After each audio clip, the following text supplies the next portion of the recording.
ভূমিকম্প হয়, আল্লাহ নবী সাল্লাল্লাহু আলাইহি ওয়াসাল্লাম বলছে যে ভূমিকম্প হবে গান বাজনা মানে বাদ্যযন্ত্র ব্যাপকতা হলে, নর্তকীর নাচ ব্যাপকতা হলে, আর মদ পান সহজ হলে এবং ব্যাপক হলে তখন ভূমিধস হবে, আকৃতি বিকৃত হবে, ভূমিকম্প হবে।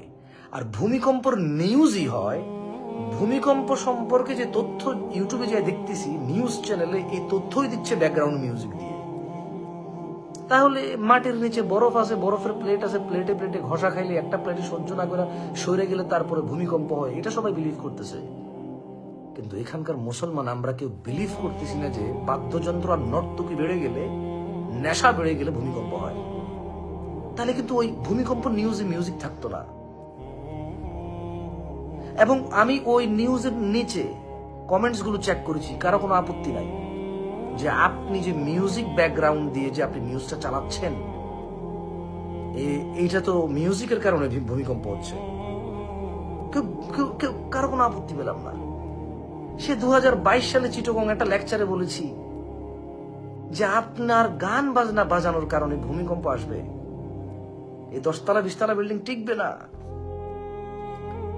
কিভাবে টিকবে?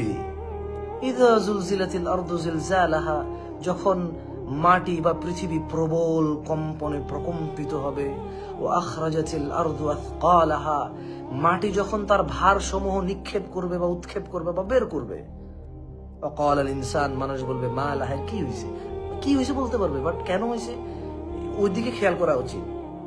ওই কেন হয় ভূমিকম্প এটা যদি খেয়াল না করি, তাহলে মাটি যখন সবকিছু বের করে দিবে তার ভারসমূহ, তখন বলতে হবে মা লাহা, কি হয়েছে।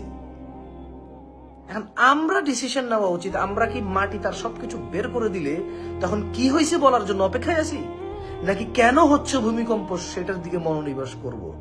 যদি আপনারা ভূমিকম্প না চান তাহলে বাদ্যযন্ত্র শুনবেন না, নর্তকীর নাচ দেখবেন না, আপনার পরিচিত কেউ নিজের পরিবারের কাউকে নাচতে গাইতে দিবেন না, তাইলে ভূমিকম্প ইনশাআল্লাহ আসবে না। পৃথিবী you can make it stable. এই পৃথিবী টিকবে যতদিন আপনি পৃথিবীর ভারসাম্য বজায় রাখবেন।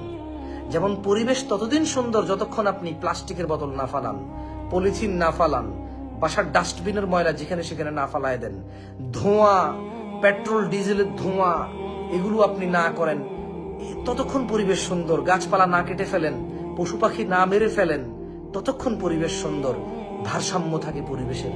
পৃথিবীও ততদিন ইচ্ছা করলে আপনি পৃথিবীর আপনি আল্লাহর ইবাদত করবেন, আল্লাহর সাথে শরীক করবেন না, খাবেন, আল্লাহর শুকরিয়া আদায় করবেন, বিপদে পড়বেন ধৈর্য ধরবেন, আল্লাহর সাহায্যের অপেক্ষা করবেন, হারাম অবলম্বন করবেন না, পৃথিবী চলতেই থাকবে ইনশাআল্লাহ।